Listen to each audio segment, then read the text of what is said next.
Telangana assembly సమావేశాలు బుధవారం కొనసాగాయి. సందర్భంగా సీఎం రేవంత్ రెడ్డి పలు ప్రజా సమస్యలపై మాట్లాడారు. ఈ సందర్భంగానే బీఆర్ఎస్ ఇతర పార్టీల నాయకులు సైతం పలు అంశాలపై చర్చించారు. ఈ సందర్భంగా సీఎం రేవంత్ రెడ్డి గత ప్రభుత్వంలో చేసిన అప్పులు తదితర అంశాలపై అసెంబ్లీ వేదికగా చర్చించారు. 2014 నుంచి 2018 వరకు వారే సాగునీటి పారుదల శాఖ మంత్రిగా పనిచేసిండ్రు. వారి తర్వాత మాజీ ముఖ్యమంత్రి గారు చంద్రశేఖరరావు గారు సాగునీటి పారుదల శాఖ మంత్రిగా పనిచేసిండ్రు.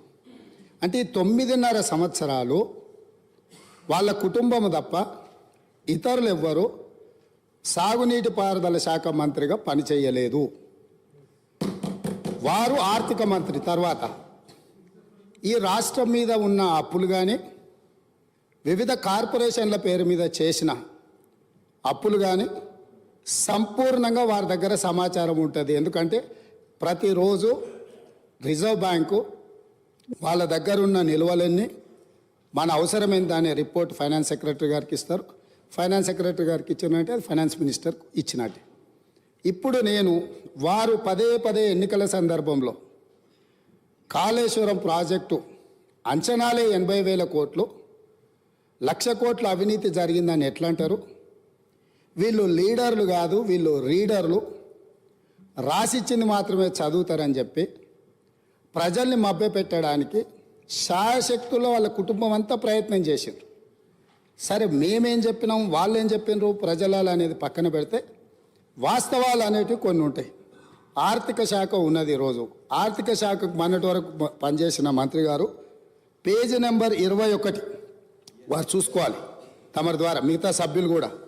ఇప్పుడు ప్రభుత్వం ఇచ్చిన నివేదిక ఏదైతే ఉందో పేజీ నెంబర్ 21లో ప్రభుత్వ హామీతో ఎస్పీవీల ద్వారా సేకరించబడి ప్రభుత్వమే చెల్లింపులు చేయబడతాయి అని చెప్పిన దాంట్లో మొట్టమొదటి Kaleshwaram irrigation project corporation limited sanctioned loan 97,000 కోట్ల 449 97,449 కోట్ల రూపాయలు రుణం మంజూరైంది.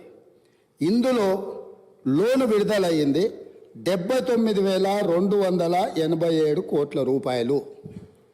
నేనిప్పుడు తమరి ద్వారా ఆర్థిక మంత్రి గారిని సూటిగా ప్రశ్నించదలుచుకున్నా. మాజీ వాళ్ళు అనుకోవాలి, ఆ భ్రమలలోనే ఉంటే బయటికి పోతారు. అయితే ఈరోజు అధికారిక లెక్కలు ఇవి కార్పొరేషన్ ద్వారా లోన్లు చేయబడిన అప్పు 97,449 కోట్లు. ఇవి కాకుండా కాళేశ్వరం ప్రాజెక్టుకు రాష్ట్ర ప్రభుత్వం ఖర్చు పెట్టింది. వాటి వివరాలను కూడా తీసుకొని మేము ఇస్తాము. ఈరోజు వారు సభను మళ్ళీ మీ ముందు తప్పుదో పట్టిస్తున్నారు. కాబట్టి సభలో సంపూర్ణమైన సమాచారంతో అనుభవంతో ఆ సభ్యులు మాట్లాడితే మాకు ఎలాంటి అభ్యంతరం లేదు. కానీ సభ ద్వారా తెలంగాణ రాష్ట్ర ప్రజలని తప్పుదోవ పట్టించి కాళేశ్వరం అద్భుతం అని చెప్పుకునే ప్రయత్నం ఏదైతే చేస్తుండ్రో, ఈ సభ ఇచ్చిన అవకాశాన్ని దుర్వినియోగం చేయడం అనేది ఇది దుర్మార్గమైన చర్య. కాళేశ్వరం ప్రాజెక్టు పూర్తి అంచనాలు నేను ఆర్థిక శాఖకు ఆదేశాలు ఇచ్చిన. రేపు మా సాగునీటి పారుదల శాఖ మంత్రి గారు మాట్లాడేటప్పుడు టోటల్గా వేసిన అంచనా ఎంత, అందులో కార్పొరేషన్ పేరు మీద మంజూరైన లోన్లు ఎంత, మంజూరైన లోన్ల నుంచి ఇప్పటి వరకు వినియోగించుకున్న నిధులెన్ని, అదేవిధంగా రాష్ట్ర ప్రభుత్వం తన బడ్జెట్ నుంచి ఖర్చు పెట్టిన నిధులెన్ని, వీటన్నిటిని వివరాలను మళ్ళీ అక్కడ చెప్తాం. కాబట్టి ఇప్పుడు నేనేం చెప్పదలుచుకున్నా అంటే, వారు మాట్లాడుతున్నది లోపభూయిష్టమైన అబద్ధము. కాళేశ్వరం ప్రాజెక్టు యొక్క అంచనాలు 80,000 కోట్లు కాదు, లోన్లే 97,449 కోట్ల రూపాయలు ఆల్రెడీ లోన్లు మంజూరు తెచ్చుకున్నారు. రాష్ట్ర ప్రభుత్వం ఖర్చు పెట్టింది.